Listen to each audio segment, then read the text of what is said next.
नमस्कार, आप देख रहे हैं कैपिटल टीवी उत्तर प्रदेश। मैं हूं आपके साथ रियाज सिंह।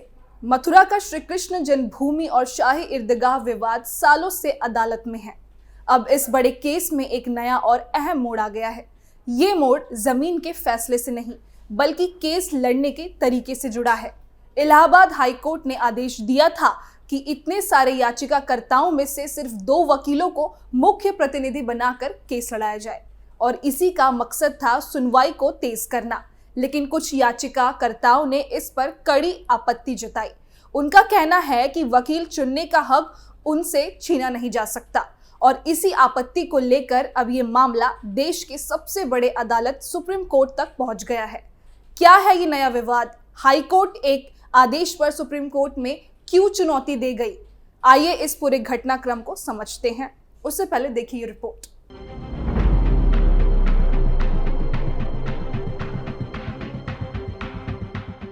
श्री कृष्ण जन्मभूमि शाही ईदगाह विवाद मूल रूप से कई एकड़ भूमि के कानूनी अधिकार को लेकर है। याचिकाकर्ताओं का दावा है कि जहां शाही ईदगाह मस्जिद खड़ी है वह वास्तव में भगवान श्री कृष्ण का जन्म स्थान है और वह जमीन श्री कृष्ण जन्मभूमि ट्रस्ट को वापस मिलनी चाहिए।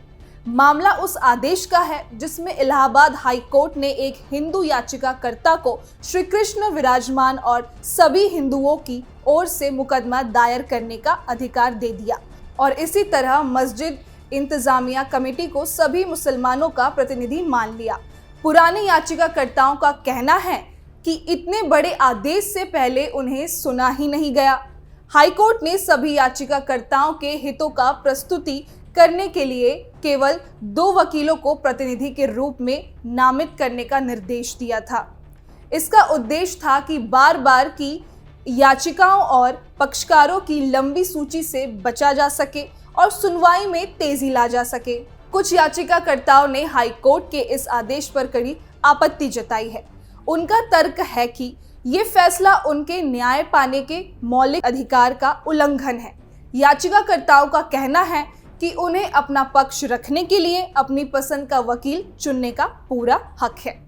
उनका डर ये भी है कि अगर प्रतिनिधि तय हो गए तो उनके व्यक्तिगत और विशेष दावे ठीक से पेश नहीं हो पाएंगे। यही वजह है कि इस आपत्ति को लेकर याचिकाकर्ताओं ने अब देश की सबसे बड़ी अदालत सुप्रीम कोर्ट का दरवाजा खटखटाया है। बता दें कि इलाहाबाद हाई कोर्ट ने 18 जुलाई 2025 को श्री कृष्ण जन्मभूमि शाही ईदगाह संबंधी विवाद में सीपीसी के आदेश के एक नियम 8 के अंतर्गत प्रतिनिधि क्षमता के लिए दायर वाद संख्या के 17 के वादी का आवेदन स्वीकार कर लिया था। इसके बाद शाही ईदगाह कमेटी ने प्रार्थना पत्र दाखिल कर प्रतिनिधि वाद पर सुनवाई करने और अन्य सभी वादों पर रोक लगाने की मांग की है। वहीं पिछली सुनवाई के दौरान आगरा स्थित जामा मस्जिद की सीढ़ियों के नीचे दबे विग्रह मामले में महेंद्र प्रताप सिंह ने कहा था कि सुप्रीम कोर्ट ने कमीशन सर्वे पर रोक लगा रखी है। ऐसे में तब तक मामले में वाद बिंदु तय किए जाने चाहिए। उन्होंने वाद संख्या 13 में भी वाद बिंदु तय करने की मांग की थी और अब जहां ये विवाद चल रहा था तो अब सुप्रीम कोर्ट में कृष्ण जन्मभूमि शाही ईदगाह मस्जिद केस में एक बड़ा सवाल सामने आया है कि कौन अदालत में पूरे हिंदू समुदाय की ओर से बोलेगा और कौन पूरे मुस्लिम समुदाय को प्रस्तुत करेगा। यही मुद्दा अब खुद याचिकाकर्ताओं के बीच विवाद का कारण बन गया है। वरिष्ठ वकील श्याम दीवान ने सुप्रीम कोर्ट में दलील दी कि इस केस में पहले से 12 मूल मुकदमे चल रहे हैं और सूट नंबर 8 को लीड केस माना जा रहा था। उन्होंने पूछा था कि जब केवल एक मुकदमे में इंतजामिया कमेटी को प्रतिनिधि मानने का मुद्दा था तो हाई कोर्ट ने दोनों पक्षों के लिए ही प्रतिनिधित्व क्यों तय कर दिया? इससे सभी अन्य मुकदमों पर बड़ा प्रभाव पड़ेगा।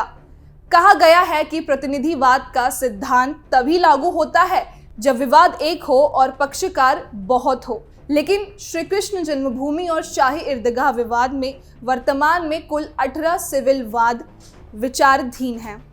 11 जनवरी 2026 के आदेश से सभी वादों को एक किया जा चुका है। 1 अगस्त 2024 के आदेश में हाईकोर्ट ने सभी सिविल वादों को पुष्टि भी माना। दूसरी ओर वरिष्ठ गुरु का कहना था कि आपत्ति करने वालों को अपना जवाब दाखिल करने का पूरा मौका था। यहाँ तक कि पब्लिक नोटिस भी जारी हुआ था। कोर्ट में बहस के दौरान जस्टिस संजय कुमार ने कहा कि अब सुप्रीम कोर्ट देखेगा कि हाई कोर्ट का आदेश प्रक्रिया के मुताबिक सही था या नहीं। ये फैसला पूरे विवाद की दिशा तय कर सकता है।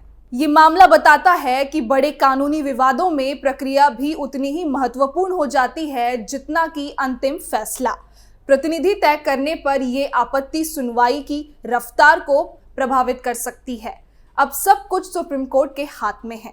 अगर सुप्रीम कोर्ट याचिकाकर्ताओं के पक्ष में फैसला देता है तो सभी पक्षकारों को अपनी पसंद के वकील रखने की अनुमति होगी और ये केस एक मिसाल कायम करेगा और ये तय करेगा कि क्या धार्मिक ऐतिहासिक विवादों को तेजी से निपटाने के लिए सुधार कर सकता है या नहीं। आज के इस खबर में बस इतना ही। और खबरों के लिए देखते रहिए कैपिटल टीवी और हमारे चैनल को सब्सक्राइब करना ना भूलें। धन्यवाद।